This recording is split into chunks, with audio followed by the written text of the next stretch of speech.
Hello there, lovely YouTube people. I am Gianna, or the Archie, and if you landed on this video, you are probably getting into special effects makeup, or you're just wondering where exactly should I be starting. Well, we're going to go and cover some of the pretty basic steps that you should be following for special effects makeup, and also following some of the different safety measures that you should be taking before you put any of this makeup onto your face, along with also removing the product, putting some of the product on, and just some general house rules for if you want to get into special effects makeup. So we are going to start off with liquid latex. Liquid latex. Liquid latex is absolutely great. But before you go and do anything with liquid latex, you need to do a patch test. A patch test is extremely important, and what you want to do is take some of it, put it onto your wrist, wait for it to dry, and make sure you don't have any itching, burning, or anything like that. Latex allergies are extremely common, and another thing too about liquid latex, this can be pretty harsh on your skin. And if you don't shave your face before you go and put this onto your skin, it'll peel off hairs and it will hurt so incredibly bad. How do you know that you're allergic to liquid latex? Well, what will happen is usually you will have itching and burning in this area, and liquid latex just is not for you. There are different alternatives that you can use for liquid latex, one of them being Synwax or also Scar Wax. Synwax is usually what I go with just because it's pretty flexible, and this is usually a great alternative if you do have a latex allergy. You will have to read exactly what the ingredients are. This one does not mention anything about latex. Going back to the patch test area here, it is partially dry, so I'm just going to go and peel this off. I don't have an allergy to latex, but sometimes it will make my skin a little bit sensitive, but that goes for a lot of people as well, and usually that is because there is ammonia typically in this here, which it's natural rubber, latex ingredients, rubber latex, water, ammonia, hydroxide, thiamine, zinc oxide. So there's some stuff that's in here that I don't necessarily have an allergy to, but the ammonia does make my skin not very happy. So let's get to what exactly you're supposed to do before you go and apply latex. So this is what I always do before I go and apply any latex to my face, and usually I try to do this the day before rather than a couple of hours or a couple of minutes before. What I do is I take a lotion, and usually it's a lighter lotion, take it and rub it onto all of my skin.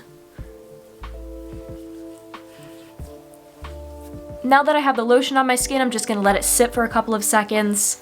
Always having a washcloth by me, which you always do want to have when you're doing anything with special effects makeup or makeup in general. And now I'm taking this shaver, and you can go and get these shavers over at the dollar store normally. They sell usually a pack of 3 or a pack of 4 depending. And what I will do is I will shave off any of the small hairs that are on my face. This is a pretty important step to do, and you don't necessarily need to go and do it. But the thing is if you do shave off any of the small hairs that are on your face, you're not gonna have as much of an issue with latex sticking in areas that it should not be sticking, or just really hurting when you go and take off any of your makeup. Usually I also like to get any little hairs that are around my eyebrows as well, because these little tiny hairs, if you don't get them, you'll probably end up peeling them out with latex. That goes for pretty much anywhere that you're going to go and put liquid latex onto your skin or onto your body. You want to go and shave it, and you want to go and prep that area and have it prepped usually the day before, whatever you're doing. So now that I've shaved off my face, even though I already had shaved it about 2 days ago, and then followed up about a day ago as well, I'm just gonna go and remove any of this extra lotion and let my skin dry. So now my skin is dry and cleaned off, which you always want to do before you go and put on any cosmetic. So you will usually want to use just a little bit of soap or something to clean your skin so you don't have that little bit of oil that is there. And normally with liquid latex, or anything latex, you can put a barrier onto your skin, or you can use something to go and keep it down. Normally what I will use is some Prozaid. Granted, my bottle is a little bit older.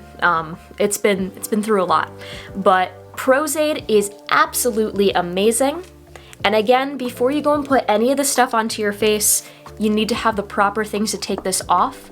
Prozaid can be broken down slightly with Vaseline, along with also can be removed with certain types of oils or things like that. 99% isopropyl alcohol, which I really do not suggest to go and use, can be used to go and remove as well if you really need to, because sometimes it can get really sticky, but you don't want to use that anywhere near your eyes. But the best thing that you can go and use to go and break it down is, here it is. This is Spirit Gum Remover. Spirit Gum Remover breaks down usually certain Prozaids. It at least breaks this one down, and usually that is something that is great to go and have, and we'll also go over what exactly Spirit Gum is and how to activate it. So this is a little piece of latex stuff that I did make myself, and there is a tutorial on how to go and make your own latex prosthetics that will be right there. So if you would like to go and learn how to do that, it'll also be at the end of this video as well, if you're interested in learning how to go and make your own latex prosthetics. So this one just needs to be cut a small amount, which I'll quickly do that. And this one is going to be a very simple bullet wound. So there you go. Now, like I was saying about Prozaid, Prozaid is amazing. It is such a great adhesive. What you do is you take a small amount normally onto the back of the prosthetic that you have. There you go. And you let this go and just quickly dry. When it starts to go clear, it means that it's dry, and for certain things, normally you'll put a small amount onto the prosthetic and maybe onto your skin if you really need to go and have it stick well. Alright, so the Prozaid is clear on certain areas of this, so what I can do now is I can go and stick this down onto my head, and I am just going to put that right there. So this is going to be just kind of a quick as to what you would do with liquid latex. It's not going to be a full tutorial on how you would go and do everything with this, but at the edges of whatever type of prosthetic you're using, you need to go and blend the edges. Also, my cat is in the background playing with toys. Thank you very much, Bean. So I'm using just a cotton swab or a cotton ball. Normally what you'd want to use is you'd want to use something like this, which would be a blender, and you want to use ones that are non-latex. But for applying anything that is a latex prosthetic, it is a good idea to go and blend out the edges as well as you can, which you might need to use 1 to 3 layers or more depending. This one I'm only using 1 layer at the edges, letting that dry, and latex does dry in layers, so you need to let the first layer dry before you apply the second, and whatever other layers you're going to go and apply after, you need to let each and every layer dry, or it might just not fully and totally dry, and you might have these little sticky areas on it. And because normally with any sort of latex, you need to go and brush it, or it might stick to things and it'll look really, really shiny if you do not. You're gonna go and ruin your brush. So let's let this dry, and this usually takes like 2 to 3 minutes per layer to dry, depending on if you're putting a light layer or a really, really thick layer. This one's gonna take about 2 to 3 minutes though, so I'll be back in a sec. So this is pretty dry, and you know that it's dry because there's no sort of coloration normally at the edges, and you don't have these pockets that are either an off-white or an off-yellow. Now I am using color set powder. You can also use some baby powder or pretty much anything that is along those lines, as long as it doesn't really have a color to it. You could, if you wanted to, use something that is a powdered cosmetic if you already wanted to put a base color onto it, like a flesh tone color or whatever the case is.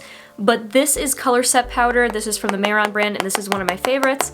So you dip your brush right in there, you take it, and you give it a nice coating to go and get some of the shininess off of the liquid latex. Well, not the liquid latex anymore, but the dried latex. And now it is not as shiny, so perfect. All right, so now that we have that on, you can go and cosmetize it, do everything like that. There are other tutorials that are over on my profile on how to go and cosmetize on latex and just other things. And now that it's on, which, there you go, it's on, what you would go and do is you would go and cosmetize it, which I'm just gonna skip really quick and quick montage in 3, 2, 1, go. Alright, and now it's just quickly cosmetized, which I'm not going to go and put all of the fake blood or everything on it like that because I don't need it to really stain my skin right now, which fake blood can and will stain your skin, and the best way to go and remove stains like that from your skin was with some Vaseline or some lotion. Leave it on there for a little bit, wipe it off, and normally a lot of that staining will come off of your face.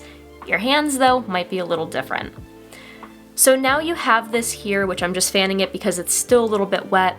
And the easiest way to go and remove liquid latex or latex is normally just to go and peel it. So what I'm going to do is I'm going to just peel this because it's a smaller prosthetic, but it's still going to leave some residue at the edges here. You can see that there's still some on my skin.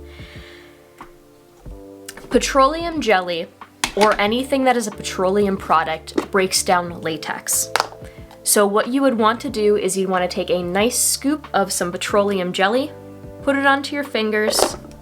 Try not to get it everywhere like I just got it onto the sweater, which that's another thing. You want to make sure when you're doing this type of makeup that you're not wearing clothing that you're too fond of, because on this shirt there is liquid latex that is in the collar of this, well, dried latex that's in the collar of this shirt, and it'll never get out.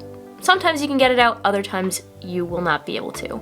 So what you want to do is you want to take the Vaseline, put it over where you had the latex, and just let it sit there for a couple of minutes. I'm using just kind of a circular motion to help to break this up a little bit, and it really does help if you kind of massage it in just very lightly. Plus, Vaseline is such a great makeup remover. So I'm doing two things at once. I'm breaking down some of the latex, and I'm also going and removing some of the makeup. If you ever end up getting latex into any of maybe your hair or your eyebrows, it's the same thing, just put some Vaseline over it, or, well, that would be the name brand of it, or petroleum jelly. Petroleum jelly is what Vaseline is. Put some of that over it, let it sit, and you can literally take it, just go like that, and normally the latex, as long as it's broken down, after I'd say about 5 to 10 minutes, you're able to go and pretty much remove all of it from your hair or eyebrows, which is great. So there we go. It looks like you can see at the edges here that some of the latex is already broken down.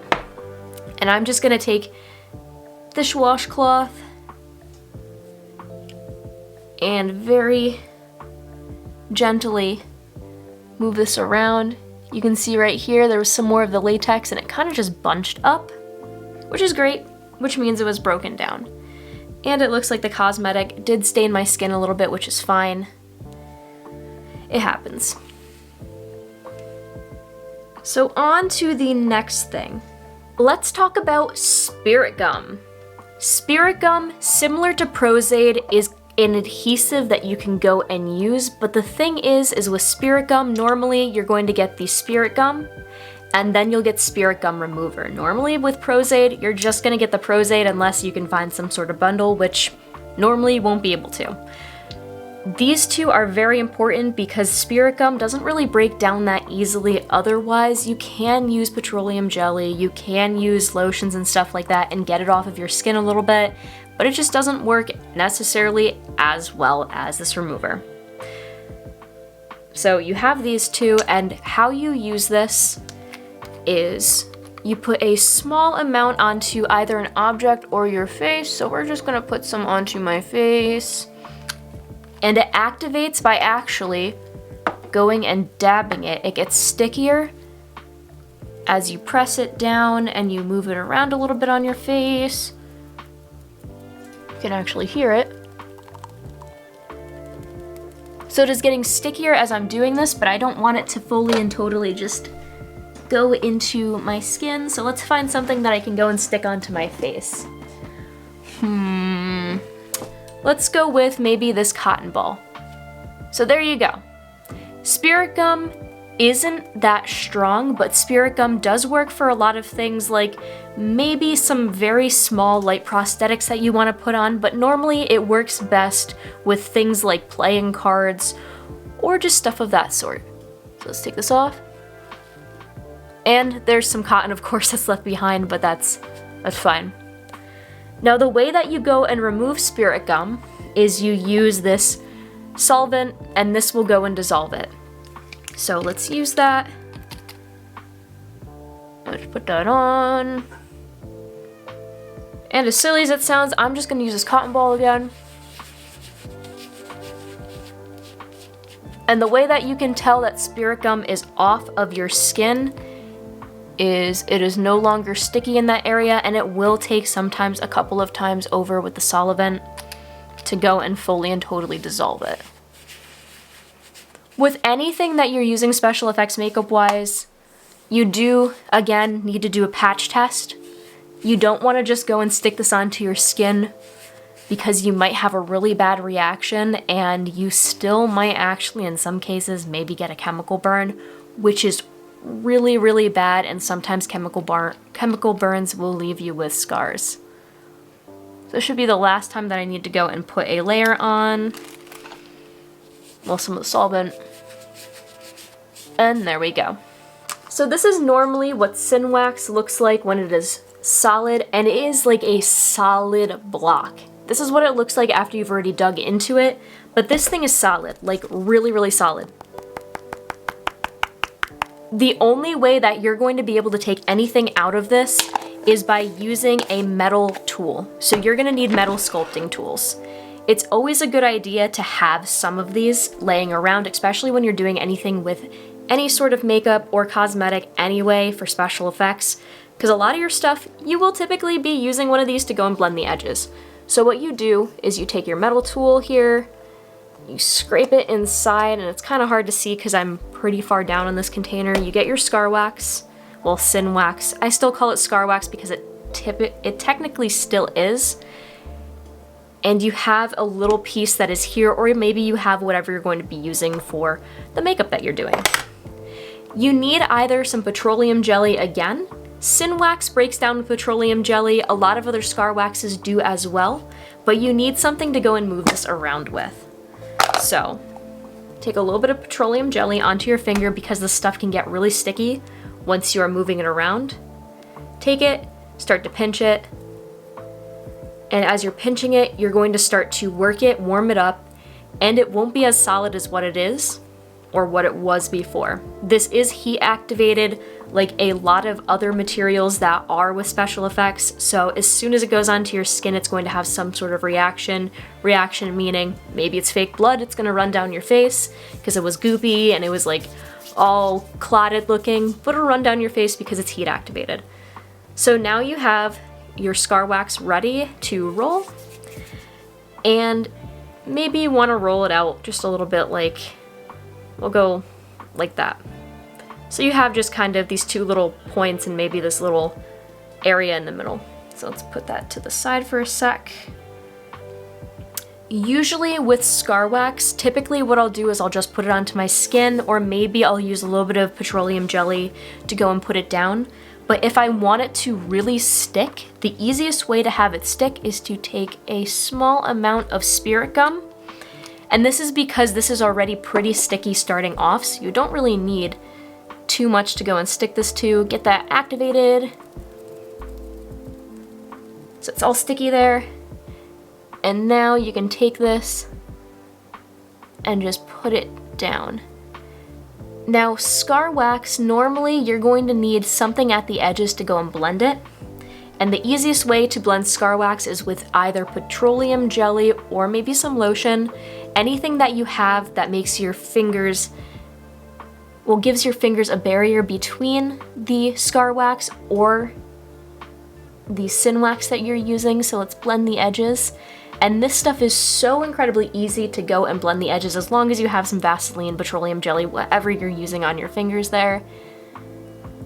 And with scar wax, after you blended the edges, kind of like that, what you can do is you can take your metal sculpting tool, which, where's my metal there it is, your metal sculpting tool, and it does help to go and take this, dip it into some petroleum jelly, and then you can go and put maybe an indent into the center, if you really wanted to. So now you have this, then you can go and cosmetize it, fill it in with some fake blood, whatever you want to do with it. And scar wax, along with also Sfx, is great for making fake cuts, and this stuff moves with your body like no other material. So here you go. So unlike liquid latex or latex, you get so much more bend and it's not restricted by movement. It'll move with pretty much anything that you're doing, which is great. This stuff is such an awesome product to go and use, and it's one of my honestly favorites. And to get off some of that extra shine that's on there, what you would do is you take a paper towel or something that you have and just dab it around, or use some of the color set powder on it to go and take off some of that extra shine. Now removing this stuff. So again, petroleum jelly breaks this down. Now because petroleum jelly breaks this down, normally with scar wax or Sfx, you want to remove it with a sculpting tool to take off as much as you possibly can, but you're gonna have this sticky residue left behind. So you can always save this too, as long as you didn't cosmetize it a ton. You can always save it, or you could save it if it's cosmetized, depending on if you have something else that you're gonna be doing later with the same color of whatever it is that you put onto it. So again, petroleum jelly, in this case, will help to go and break this down a little bit, and it'll help to go and clean your skin and take off all of the stickiness. So you would use just circular motions, and normally you don't have a ton of residue that is left behind with this, so it doesn't have to go and sit on your skin for too long. So you just rub that in, and then go and wipe it off. So I have all of that off, but I do need to remove the rest of the spirit gum that was left over because I can still feel that there is some of that there. But I'll be doing that towards the end of everything and after I'm going and cleaning my skin. On to the last. Like I was saying before, certain special effects makeup can be really harsh on your skin. One of the products that I've noticed can be extremely harsh and smells absolutely terrible, which a lot of these products really do smell pretty bad, is RigidCollodion. RigidCollodion is a lot of fun, and this is scarring liquid, so what you would do is you would put it onto wherever you want to, let it dry, and it's going to start to go and pull your skin inwards.